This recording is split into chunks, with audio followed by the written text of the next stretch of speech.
ikintu bita itotezwa. Nakubwiye ngo utinye ikintu gihagurutse umugore mu rushako, umukobwa mu rushako, yarangiza ikintu bita itoteza, amagambo mabi, kandi atwite. Nyine bagakunda gushwana, kandi atwite akamubwira amagambo mabi n'ibiki. Teta Krista agahinda kakamwica. Icyo ni icyambere. Sindi bubige muri detail, ubwo namwe murabyumva. Sindi bubige muri detail. Hakaza ikindi kintu kivugwa ngo hari igihe Yago yajyaga aca inyuma Teta Krista kandi atwite. Mushakane n'abantu muzi ko ibyo muzabona muzabyihanganira, cyangwa se musore ushaka uzi kuri ready, apana kubabaza umukobwa w'abandi ngibi. Oya, shaka kuri ready, umenye ko ushaka kubaka, ushaka kugira umuryango. Wirinde guca umuntu inyuma, mubane neza, mubane mu mahoro, mukundane, ukunda umugore wawe, umugore akunda umugabo we.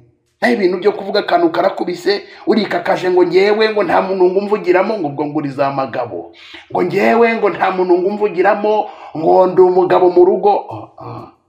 Ntabwo ari byo.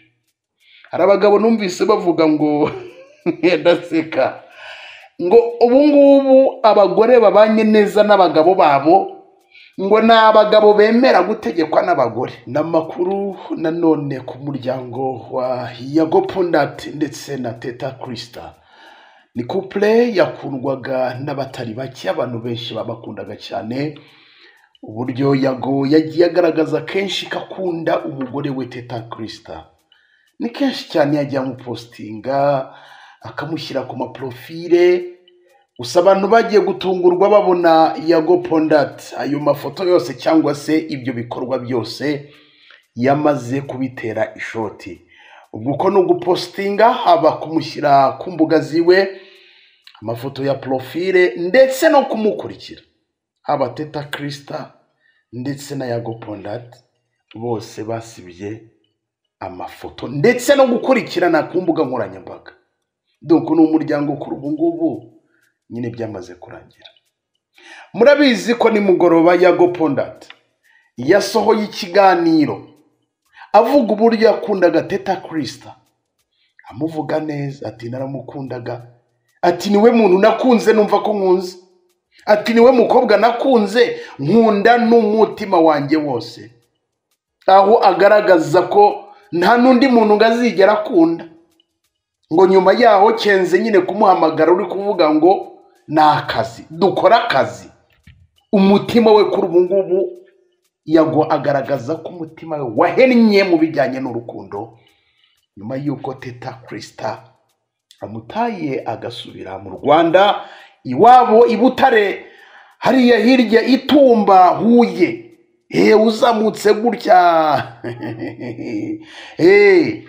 akigendera rwose. N'abantu kuri ubu ngubu batuyeyo bakaba bavuga bati rwose, bati hari n'igihe tumubona atayo makuru, n'abaturanyi babo bakavuga bati amakuru arahari rwose ko Teta Krista kuri ubu ngubu atakiri kumwe na Yago Pondat. Kimwe mu bintu Yago Pondat yatangaje ku cyaba cyarateye Teta Krista kugenda, harimo ngo icyo akeka ngo byashoboka ko ngo ari depression. Ngira ngo murabizi hari period yitwa postpartum.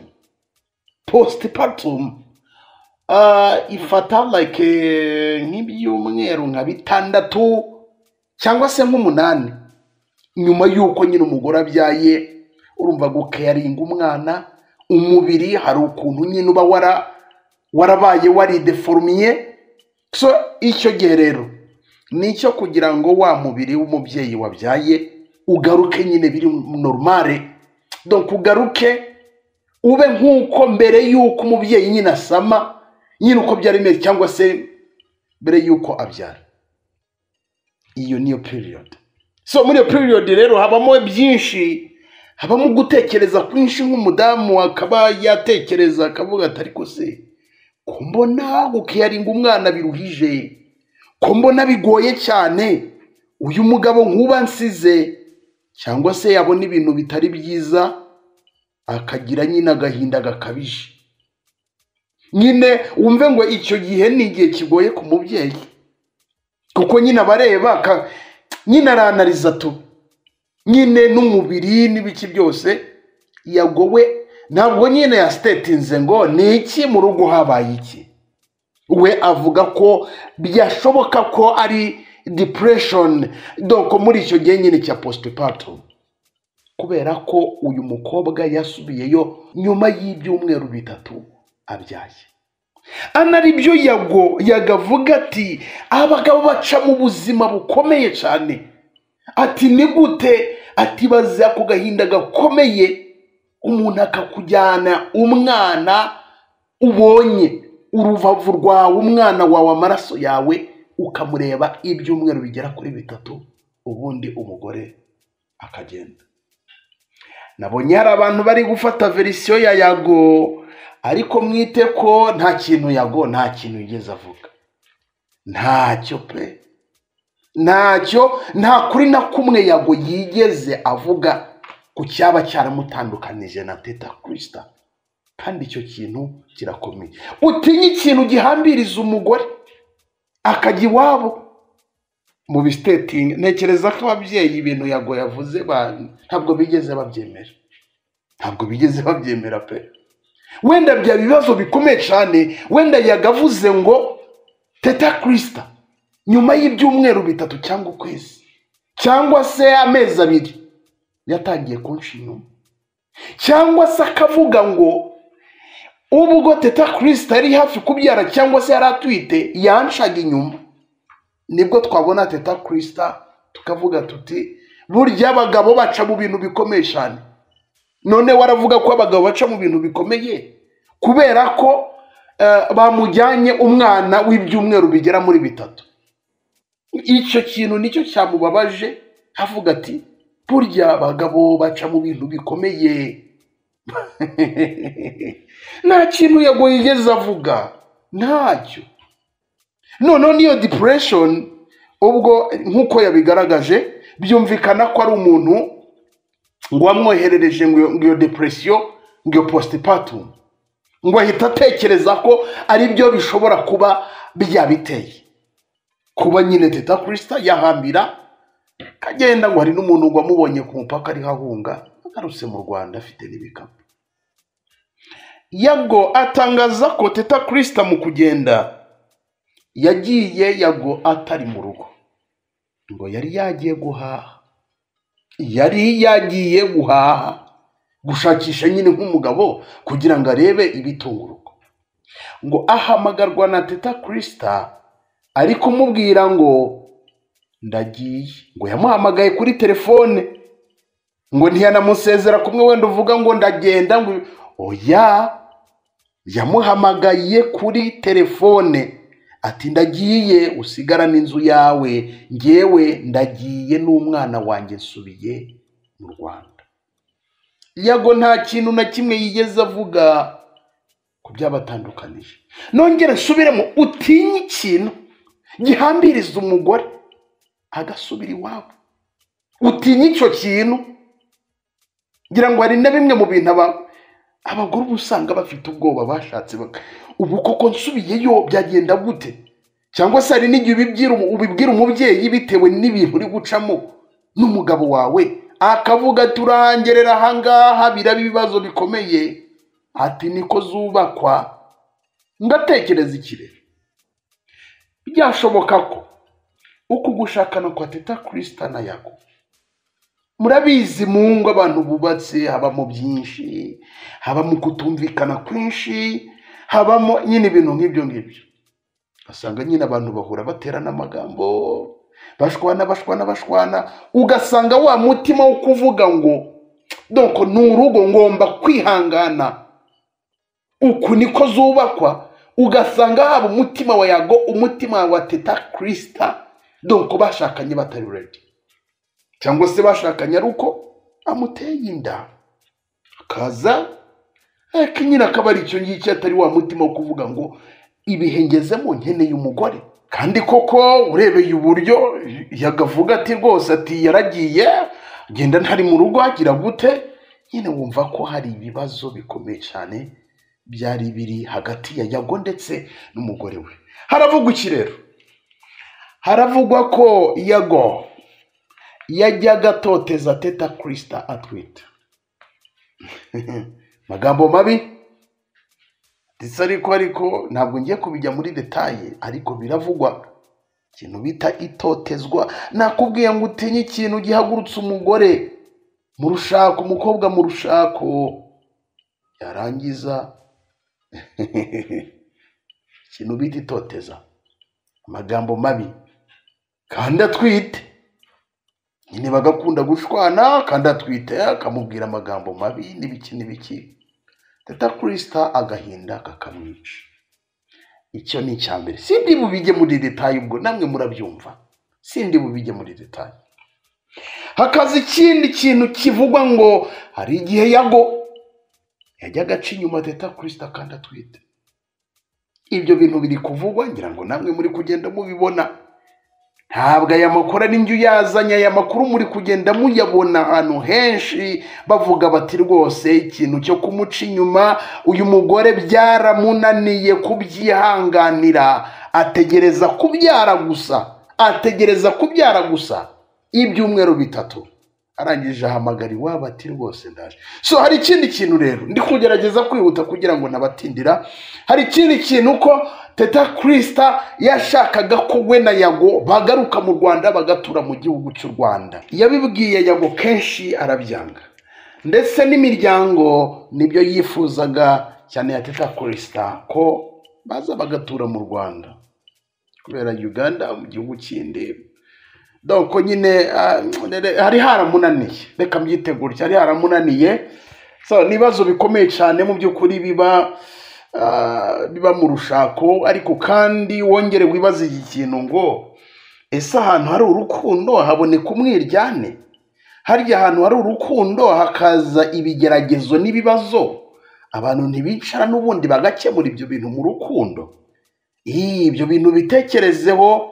Ikintu kijyanye umugore kiba gikomeye cyane, noneho Krista ni umuntu ukuze. Ni ukuvuga ngo murabizi yo wenda nk'umugore abyaye cyangwa se umukobwa abyaye wenda bwa mbere, murabizi ibibazo aba ari ibibazo nyine kugira yirestatinge abone umugabo akire gute. Murabizi uko nabigoye, ndetse no kubwirwa wenda amagambo mabi no muri quartier wenda umuntu yabatuyemo, bakavuga byinshi bigiye bitandukanye, bakabishyira ku babyeyi batari gutwara bivuze bari ababyeyi ubundi. Ugasanga abantu baravuga nyine byinshi bigiye bitandukanye. So Krista rero kwirengera izo ngaruka zose, akavuga uruhinja rw'amezi 3 ndaruhetse, ngiye mu rugo, ngiye iwacu. Ni ikintu gikomeye, ni ikintu gikomeye cyane. Nabonye Teta Krista we bari kwiha ngo yego ariko Teta Krista yakoze iki ko ibyo yakoze ko ari ukwirengera? Ibyo yakoze ko ari ukwirengera, kubera ko kugenda kujyana umwana ntabane na papa we ni ikibazo gikomeye cyane. Ni ukwirengera. Amagambo y'abantu n'ibiki na nyuma yaho nyine birarenze ngo Teta Krista ngo yajyanye umwana w'ibyumweru 3. None se niba yarakorerwaga ibyo bintu yari kubahungaho kugira ngo bigende gute? Niba yumvaga ari mu gahinda kuko ntabwo yajyanwe n'umunezero, byanga byakunda yarabangamiwe, yari mu buzima butari bwiza butamushimishije. None abantu Teta Krista ariko abagore umugore uhetse uruhinja rw'ibyumweru 3, abantu ngo abagore ngamujyanye ngo koko ngo umwana ngo ibyumweru 3 ngo yarirengeraga.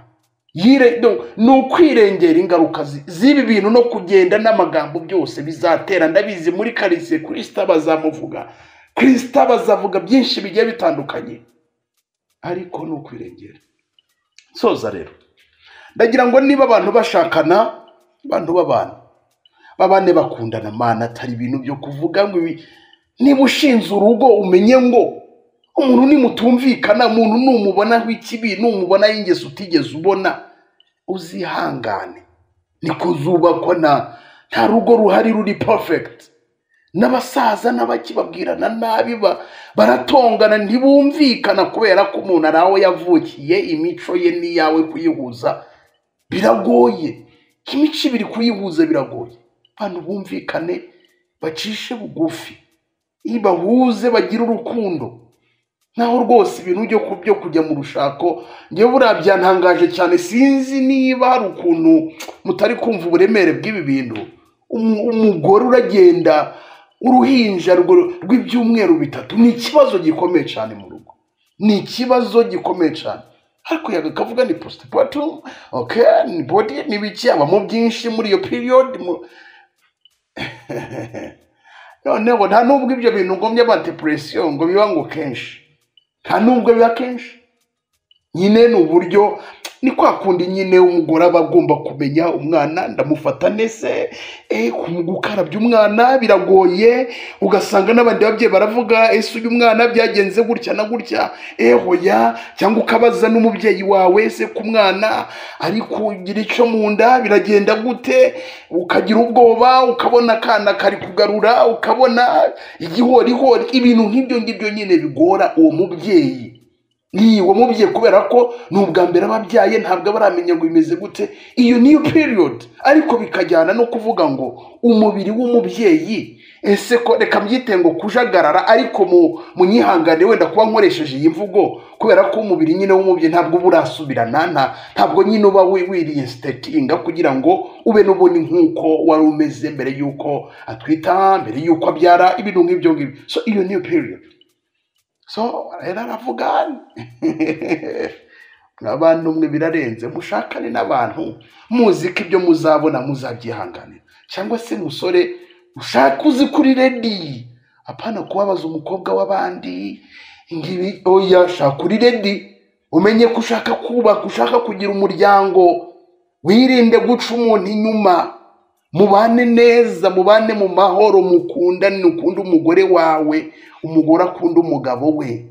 Naho ibintu byo kuvuga akantu karakubise urikakaje ngo ngewe ngo nta muntu ngumvugiramo, ngo ubwo nguriza amagabo, ngo ngewe ngo nta muntu ngumvugiramo, ngo ndi umugabo mu rugo. Ntabwo ari byo. Hari abagabo numvise bavuga ngo ndaseka ngo ubu ngubu abagore babanye neza n'abagabo babo ngo ni abagabo bemera gutegekwa n'abagore. Iya simbuka ngo ukicecekera ngo ugahunga, ngo waba winywera icupa ukagenda ukarisoma ukaza ukiryamira ngo ukigirira amahoro. Nubwo nta cyiza cyo mu icupa, ariko nyine donc no kugaragaza nyine ko ari ukwiha amahoro. Bintu nk'ibyo ikoroherana, gukundana, umuntu agashakana n'undi ari ready, pani byo guhatiriza ngo uyu mukobwa ngo ni mwiza, ngo bigize gute. Uko guteretana kwanyu muri mu rukundo, muri abasore n'inkumi mu rugo ntabwo ari kwa bimeze. Birahinduka, ubona ibintu byose ari bishya mu rushako. Kwa kundi wabyukaga ngo bebe ngo birahinduka.